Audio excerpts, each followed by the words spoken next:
Hello everyone, my name is Mohammad Imran. Welcome back to our YouTube channel.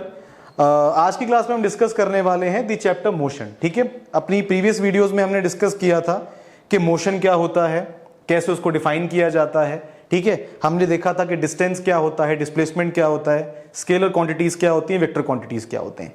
तो आज की class में हम स्टार्ट करेंगे मोशन के ही दो type, uniform motion and non uniform motion. Now what is uniform motion and what is non uniform motion. तो मैं आपको एग्जांपल दूंगा, फिर हमारा जो थ्योरी वाला पार्ट है एग्जांपल्स लेके हम टाइम और डिस्टेंस के बेसिस पे इसको डिफाइन करेंगे। ठीक है, हमारे पास जब कोई ऑब्जेक्ट किसी हाईवे के ऊपर, कोई कार मान लीजिए, कोई कार किसी हाईवे के ऊपर जा रही है और उसकी स्पीड क्या है, मान लीजिए कांस्टेंट है। कांस्टेंट स्पीड का मतलब क्या है कि अगर हम कार ड्राइव कर रहे हैं तो आपने देखा होगा जो हमारी एक्सपेंसिव कार्स हैं उनके अंदर क्रूज मोड होता है। क्रूज मोड पे जनरली क्या होता है, जब आप उसको प्रेस करते हैं तो आपका जो भी स्पीड होती है गाड़ी की, स्पीडोमीटर में जो आपको दिख रही होती है गाड़ी में, आपने देखा होगा कि एक हमारा स्पीड बताता है, एक हमारा उसके नीचे डिस्टेंस भी बताता होता है। जो डिस्टेंस बताता है उसको ऑडोमीटर बोलते हैं। ठीक है, कि आपकी गाड़ी 10,000 चली है, 20,000 चली है, 1 लाख चली है, 2 लाख चली है। और उसके ऊपर हमारे पास क्या होता है, आरपीएम का एक मीटर होता है जो आपको बताता है कि इंजन कितना टॉर्क प्रोड्यूस कर रहा है। और दूसरा हमारे पास होता है स्पीड वाला। स्पीड वाला तो हमने कई जगह देखा होगा, कहीं में डिजिटल भी होता है, जो चीज बहुत जल्दी कम ज्यादा होती रहती है। ठीक है, जब आप क्रूज मोड दबाएंगे तो उस टाइम पे जो आपकी स्पीड होगी गाड़ी के माइक्रो कंप्यूटर में, वो स्पीड क्या हो जाएगी, फ्रीज हो जाएगी। मतलब आपकी गाड़ी एक हाईवे के ऊपर उसी स्पीड पे चलेगी। अगर कोई ऑब्स्टिकल वगैरह आता है तो कार्स में उसके भी फंक्शन होता है, वो गाड़ी को स्लो भी कर देता है। ठीक है, फिर दोबारा से स्पीड पे आ जाता है। तो जो जितनी हमारे पास नई नई कार्स आती जा रही है, हमारे पास नए नए फीचर्स आते जा रहे हैं। वेल, फिलहाल we are concerned about the cruise control, because उसमें आपकी स्पीड क्या हो जाती है, फिक्स हो जाती है। तो अगर मेरी कार लेट सपोज कीजिए 80 किलोमीटर पर आवर पे चल रही है और मैं फॉर 10 सेकेंड्स उसके मोशन को ऑब्जर्व करता हूं, तो उस मोशन को कहा जाएगा यूनिफॉर्म मोशन। कैसे, हम डेफिनेशन से समझेंगे। अच्छा, नॉन यूनिफॉर्म के केस में क्या होगा, आप जो है गाड़ी को रेस्ट से स्टार्ट करते हैं। पहले केस में मैंने क्या कहा कि गाड़ी ऑलरेडी हाईवे पे चल रही है, ठीक है, और आपने क्रूज कंट्रोल दबाया तो उसने स्पीड को क्या कर दिया, फिक्स कर दिया। 10 सेकेंड्स तक आपकी गाड़ी उसी स्पीड पे चलती रही, ना बढ़ी ना कम हुई। यहां पर क्या है कि आप अपनी गाड़ी को जीरो से स्टार्ट कर रहे हैं। गाड़ी आपके गैरेज में थी, आपके घर के बाहर खड़ी थी, जीरो पे थी, आपने गियर शिफ्ट किए, एक्सेलरेटर को दबाया तो गाड़ी की स्पीड क्या हुई, जीरो से बढ़ेगी। 5, 10, 20, 30, जब तक कि आप हाईवे पे नहीं पहुंचते आप उसको एक्सेलरेट करते रहते हैं, कम और ज्यादा। ठीक है, तो उस मोशन को क्या कहा जाता है, नॉन यूनिफॉर्म मोशन। ठीक है जी, तो चलिए अब जरा डेफिनेशन देख लेते हैं इसकी। हम मोशन को यूनिफॉर्म कहते हैं जब हमारे पास इक्वल डिस्टेंसेस होते हैं, हमारे इक्वल इंटरवल ऑफ टाइम में। कैसे, लेट सपोज कीजिए ये हमारा डिस्टेंस और टाइम का टेबल है for the car that is moving on an highway with a constant speed. तो यहां पर क्या हो रहा है, टाइम जब आप जीरो से टाइमर स्टार्ट करेंगे, टाइम 0 सेकेंड है तो आपने डिस्टेंस को भी जीरो लिया। अब 2 सेकेंड के बाद आपका डिस्टेंस कितना हो गया, 10 मीटर। फिर 2 सेकेंड के बाद आपका मतलब 4 सेकेंड्स के बाद आपका डिस्टेंस हो गया 20। फिर 6 सेकेंड्स के बाद आपका डिस्टेंस हो गया 30। तो आप देख सकते हैं, अगर आप टाइम को देखें तो there is a rise of 2 second, right. हर बार आपका राइज कितना है, 2 सेकेंड का राइज है। ठीक है, और अगर आप डिस्टेंस को देखें तो डिस्टेंस कितना हो रहा है, हर बार 10 metre. There is an increase of 10 metre every time. तो इसको हम क्या बोलते हैं, equal distances in equal interval of time. इसको कहा जाता है यूनिफॉर्म मोशन। अब यहां पे देखते हैं ये है हमारा distance time table of a non uniform motion. तो इसमें क्या है, आपने मोशन को जीरो से ही स्टार्ट किया, आपने केस जीरो वाला ही लिया। यहां पर क्या हो रहा है, टाइम 0 सेकेंड है तो डिस्टेंस भी 0 सेकेंड है। फिर आफ्टर 2 सेकेंड्स आपने देखा कि डिस्टेंस कितना हो गया, 10 मीटर हो गया। तो आप देख सकते हैं कि हमारे पास जो टाइम इंटरवल्स हैं वो 2-2 सेकेंड की ही हैं। बट अगर आप डिस्टेंस को देखें तो आपको रास्ता मिला गाड़ी को एक्सेलरेट करने का, आपने उसको एक्सेलरेट किया, गाड़ी ने 10 मीटर कवर कर लिया। फिर आपको ब्रेक्स लगानी पड़ गई, तो यहां पे तो 10 मीटर कवर कर रहा है, यहां पे 2 मीटर कर रहा है। फिर आपको थोड़ा सा टाइम फिर मिला उसको एक्सेलरेट करने का, बट क्योंकि वहां पर ट्रैफिक था तो हो सकता है आपने ज्यादा एक्सेलरेट ना किया हो, तो यहां पे आपने कवर किए 3 मीटर।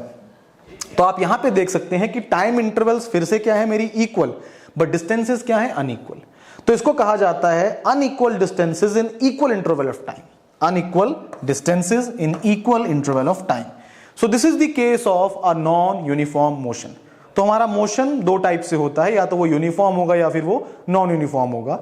और सबसे सिंपल मोस्ट एग्जांपल हमारे क्या है, मैंने आपको बताया कि हमारा एक तो object moving on a straight highway और रोड के ऊपर जा रहा है and it is moving with a constant speed for some time, तो उसको आप बोलेंगे नॉन यूनिफॉर्म मोशन। इसके केस मैंने आपको क्या बताया कि ऑब्जेक्ट स्टार्टिंग फ्रॉम रेस्ट, एक गाड़ी रेस्ट से मोशन में आती है, तो वो आपका किसका एग्जांपल है? नॉन यूनिफॉर्म मोशन का। आगे जाके हम इनके ग्राफ भी पढ़ेंगे, फिलहाल हम छोटा सा एक इंट्रो ले लेते हैं ग्राफ का।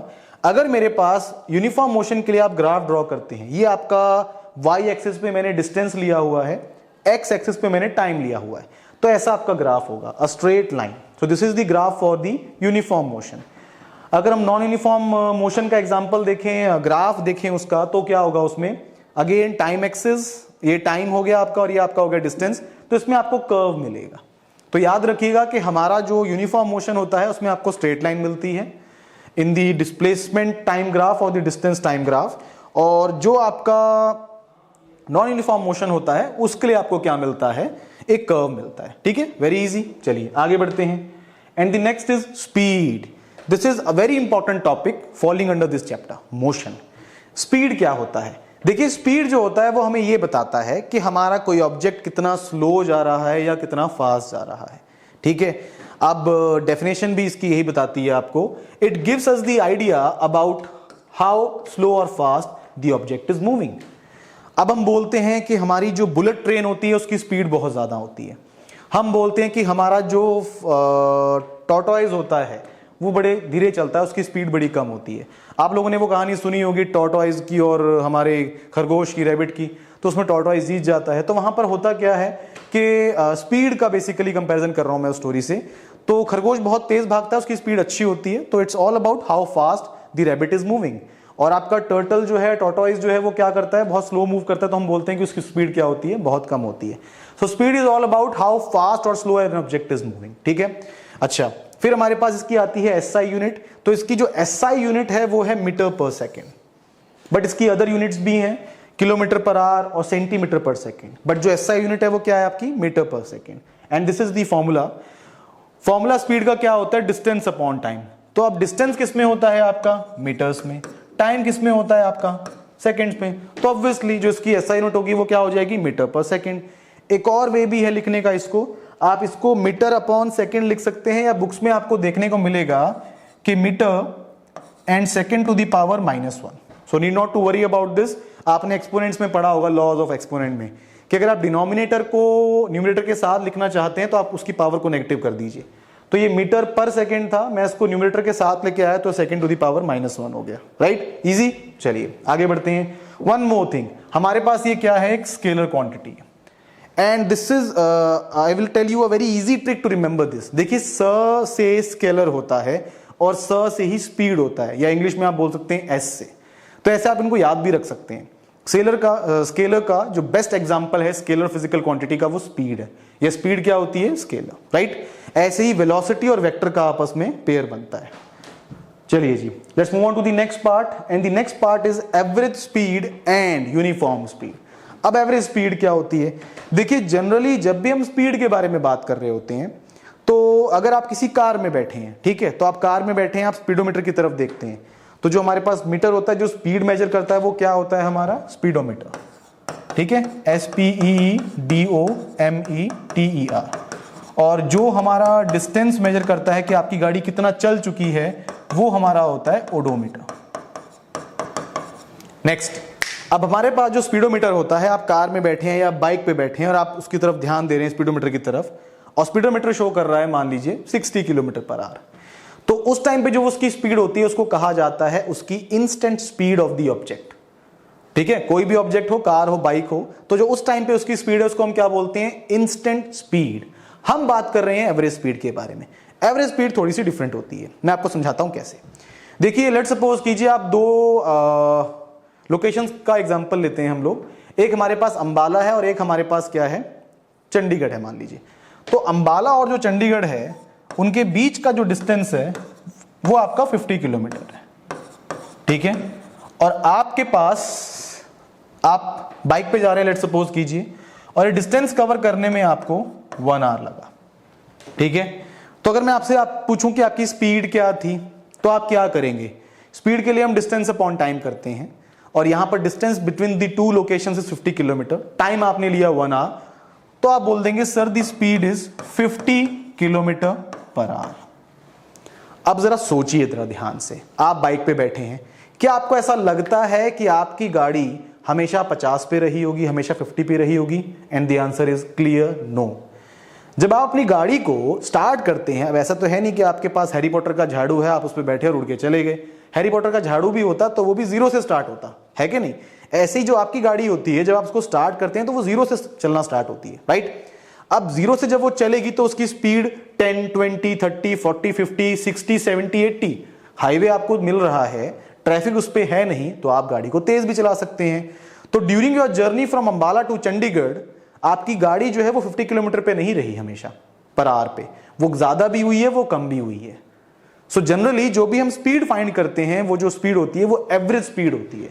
सो एवरेज स्पीड जो होती है आपकी, वो हम फाइंड करते हैं total distance upon total time. So this is basically the practical thing कि प्रैक्टिकली आपकी जो गाड़ी है वो कितनी स्पीड पे चल रही है। हर केस में हम एवरेज स्पीड ही निकालते होते हैं।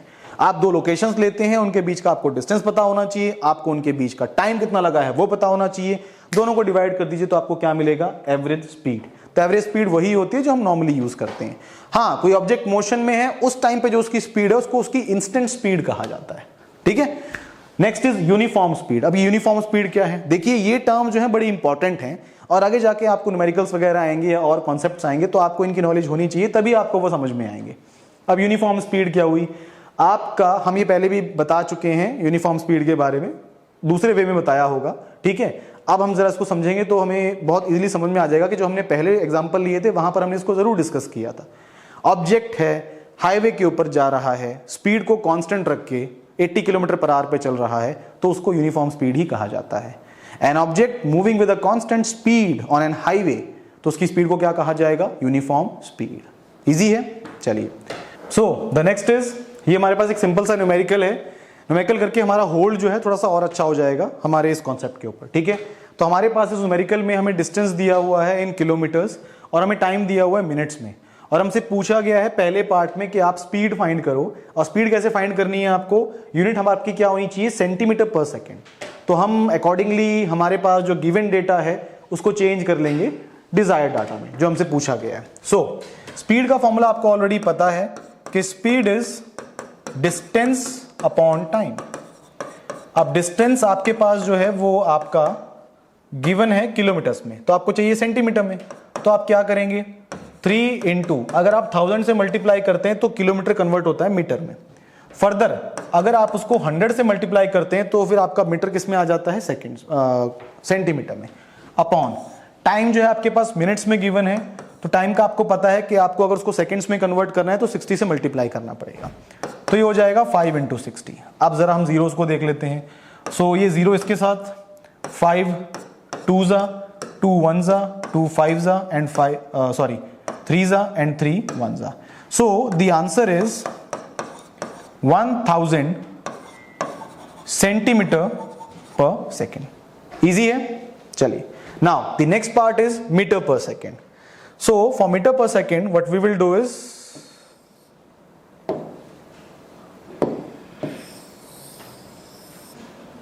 अब हमें क्या करना है? हमारे पास जो डिस्टेंस है वो मीटर्स में होना चाहिए, टाइम सेकंड्स में होना चाहिए। तो मीटर में कैसे कन्वर्ट करेंगे? 3 को मल्टीप्लाई कर देंगे विद 1000, तो आपका मीटर्स में आ गया।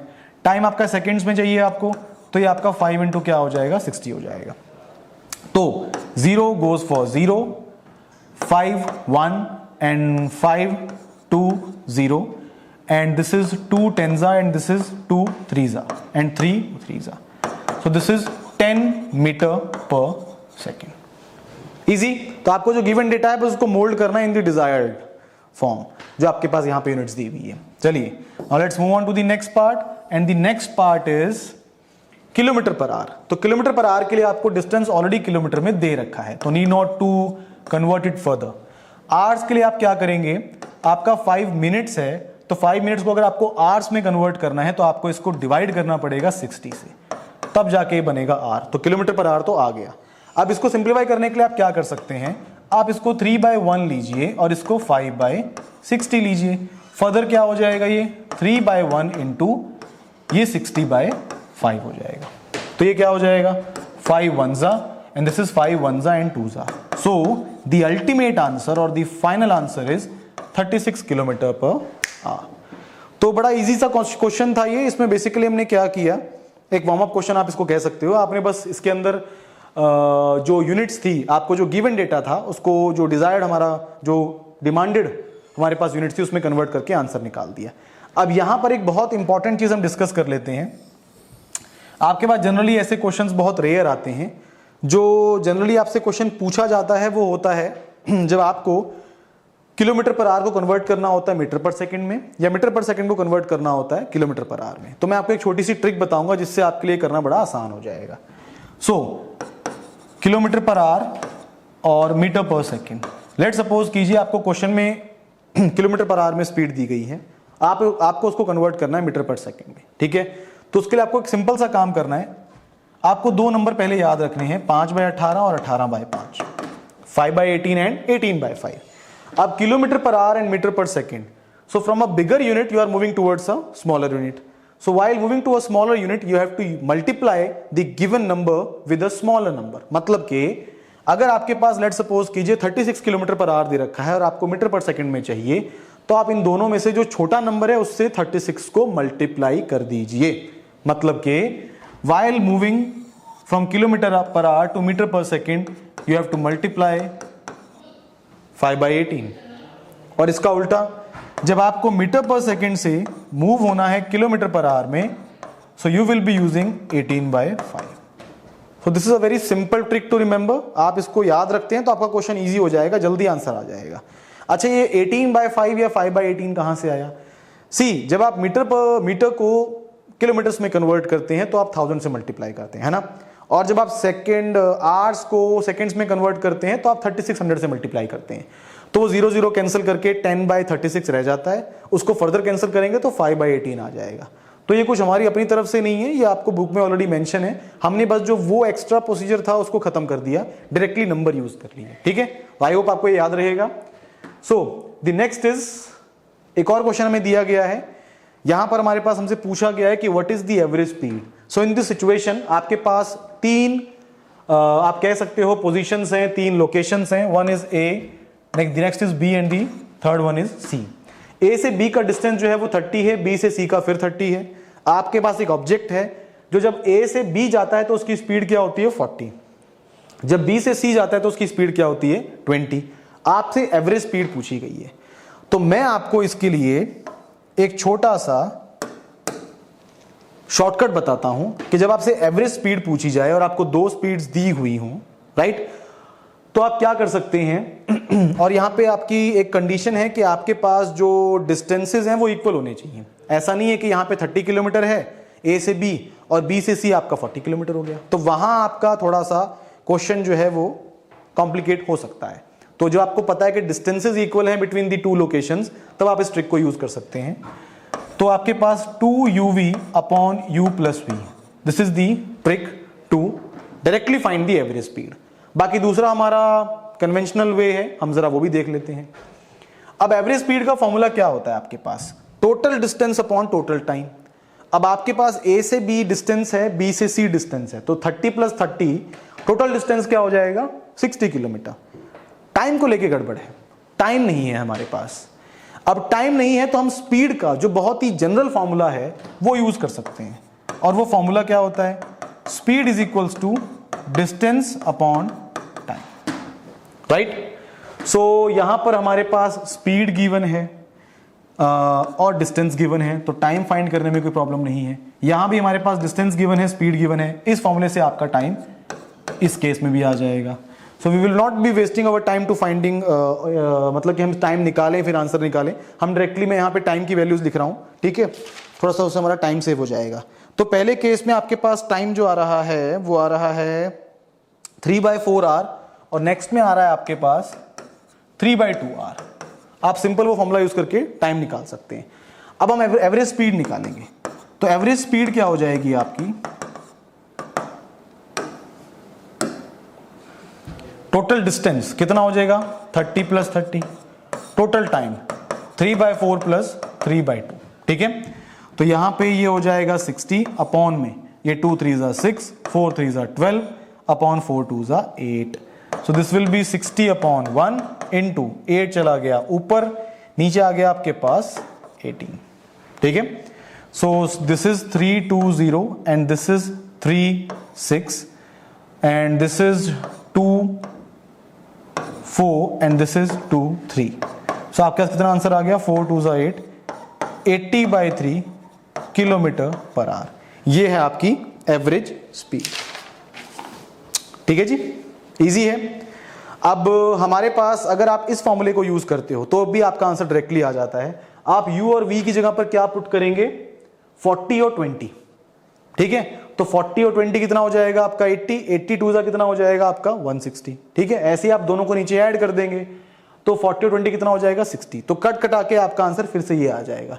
बट ये जो हम फॉर्मूला है ये हमें अगर कोई कॉम्पिटिटिव एग्जाम देना है वहां पे आप यूज कर सकते हो। बट जब आपको सीबीएसई बोर्ड का कोई क्वेश्चन आए, आपको जो टेस्ट में हम लोग टेस्ट में जो सॉल्व करते हैं, तो उसमें हमें ये ट्रेडिशनल वे जो है हमारा यही फॉलो करना है। ये भी इजी है। एवरेज स्पीड के लिए total distance upon total time. Situation में आपके पास गिवन था डिस्टेंस और स्पीड, आपने टाइम निकाला by using the simple most formula of speed, so it was easy. चलिए next move on to the next part. और नेक्स्ट क्वेश्चन में हमें क्या दिया हुआ है, हमारे पास ए से बी 30 किलोमीटर है, बी से सी 90 किलोमीटर है। एक पहले केस में हमारी जो ऑब्जेक्ट की स्पीड होती है वो 30 किलोमीटर पर आवर है। नेक्स्ट केस की हमने एक्स ली हुई है बिकॉज हमसे पूछी गई है, ठीक है। और आपको एवरेज स्पीड यहां पे दी हुई है। तो ये क्वेश्चन थोड़ा सा ट्विस्टेड है, हालांकि हम प्रोसीजर वही फॉलो करेंगे जो हमने पिछले क्वेश्चन में किया, and you will get the answer for sure. चलिए ट्राई करते हैं। सो हम क्या करते हैं, पहले इन दोनों केसेस के लिए स्पीड, डिस्टेंस और टाइम जो भी हमें मिलता है हम वो फाइंड करने की कोशिश करते हैं। तो हमारे पास डिस्टेंस है, हमारे पास स्पीड हमने लेट की हुई है x, तो हम टाइम तो निकाल ही सकते हैं। तो मेरे पास जो फॉर्मूला है वो क्या है, speed equals to distance upon time. यहां पे जो नीड ऑफ द आर है वो टाइम ही है, तो टाइम के लिए आपका फॉर्मूला क्या हो जाएगा, डिस्टेंस अपॉन स्पीड, ठीक है। अब आप क्या करेंगे, टाइम पहले केस में जो t1 आएगा वो डिस्टेंस अपॉन स्पीड के अकॉर्डिंग क्या आ जाएगा, यहां पे आप t1 लिखिए। तो t1 आपका हो जाएगा, डिस्टेंस आपका 30 है और स्पीड आपकी भी 30 है, तो आपका क्रॉस करके आंसर कितना आ जाएगा 1 आवर। अगर आप t2 फाइंड करेंगे तो वहां पे आपका डिस्टेंस कितना है 90 और आपका जो टाइम जो स्पीड है वो x है, तो ये आपका 90/x आर, आप इसको एज इट इज छोड़ देंगे, ठीक है। अब हमारे पास जो फॉर्मूला है एवरेज स्पीड का वो क्या है, average speed equals to total distance upon total time. अब यहां पर हमारे पास एवरेज स्पीड आपको ऑलरेडी गिवन है, जो वो कितनी है हमारी 60 किलोमीटर पर आवर। तो आप एवरेज स्पीड की जगह पर यहां पर क्या लिख देंगे, 60 इक्वल्स टू टोटल डिस्टेंस कितना हो जाएगा 30 + 90 120 अपॉन टाइम कितना हो जाएगा 1 + 90/x। अब यहां पे आपका मैथ्स इन्वॉल्व है, आपका होल्ड ओवर दी अलजेब्रा। तो आपको जस्ट इन वैल्यूज को स्विच करना है और बहुत इजीली स्विच भी हो जाएंगे। आप इसको यहां ले आइए, इसको नीचे ले जाइए, तो ये क्या हो जाएगा 1 + 90/x equals to 120/60। So 0 goes for 0, 6 goes for like this 2। तो आपके पास कितना हो गया, x + 90/x इक्वल्स टू 2, और फर्दर सॉल्व करके you will get the answer as 90 kilometre per hour. यहां पे निकल भी जाएगा, ये 2x हो जाएगा, x वहां जाके माइनस हो जाएगा, तो x = 90। तो जो हमारे पास स्पीड नहीं गिवन थी b से c के लिए वो कितनी हो जाएगी 90 kilometre per our. So it was a easy question, और आपको क्वेश्चन इससे कॉम्प्लिकेटेड पूछे भी नहीं जाएंगे। This is we can say कि ये हमारा सबसे टफ क्वेश्चन था इस चैप्टर के अंदर रिलेटेड टू एवरेज स्पीड। इससे ऊपर आपको क्वेश्चन पूछा नहीं जाएगा। चलिए एक क्वेश्चन और कर लेते हैं। यहां पर हमारे पास क्या है, a से b, b से c और c से d आपका ऑब्जेक्ट है वो मूव कर रहा है। रिस्पेक्टिवली आपको स्पीड्स दी गई हैं और उन्हीं में रिस्पेक्टिवली आपको टाइम दिया गया है। तो आपसे पूछा गया है अगेन एवरेज स्पीड। तो एवरेज स्पीड का फॉर्मूला अब तक हमें रट जाना चाहिए, that is total distance upon total time. तो टोटल डिस्टेंस तो हमें मिल जाएगा 60 नहीं, हमें नहीं मिलेगा, वो हमें फाइंड करना पड़ेगा। हालांकि टोटल टाइम इस केस में गिवन है। जनरली हमसे टाइम, हमने जो पीछे क्वेश्चंस किए वहां पे हम टाइम के लिए जद्दोजहद कर रहे थे, we were struggling for time. अब हमारे पास क्या है, हमें डिस्टेंस फाइंड करना है। तो फॉर्मूला रिमेन्स द सेम। पहले आप इन इंडिविजुअल केसेस में speed is equals to distance upon time वाला फॉर्मूला लगाएंगे। फिर एवरेज स्पीड निकालने के लिए पूरे क्वेश्चन के लिए आप अपना जो एवरेज स्पीड का फॉर्मूला है वो लगाएंगे। तो यहां पे अगर हम अप्लाई करते हैं तो हमारे पास स्पीड है, हमारे पास टाइम है, हमारे पास क्या नहीं है, डिस्टेंस। तो डिस्टेंस फाइंड करने के लिए हमारा फॉर्मूला क्या हो जाएगा, स्पीड इनटू टाइम। तो इस केस में क्या हो जाएगा, आप इसको मान लीजिए ये d1 है तो ये 60 इंटू 0.52 हो जाएगा, ये d2 है तो यहाँ पे 30 इंटू 0.24 हो जाएगा, और यहाँ पे हमारा d3 निकलेगा that is 70 into 0.71। So in this way आपके पास d1 आएगा, d2 आएगा, d3 आएगा। ठीक है, अब मेरे पास जो d1 d2 d3 है, d1 मेरे पास है 31.2 किलोमीटर, d2 मेरे पास है 7.2 और d3 मेरे पास है 49.7।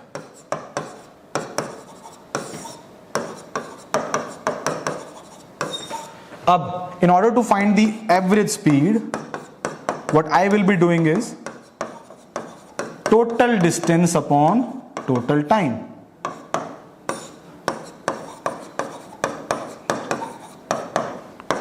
तो टोटल डिस्टेंस कितना हो जाएगा, 31.2 प्लस 7.2 प्लस 49.7, और टाइम के लिए आप क्या करेंगे, यस 0.52 प्लस 0.24 प्लस 0.71, और इन सभी चीजों को ऐड करके आपको मिलेगा 88.1 और 1.47, and finally the answer will be approximately 59.9 kilometre per our.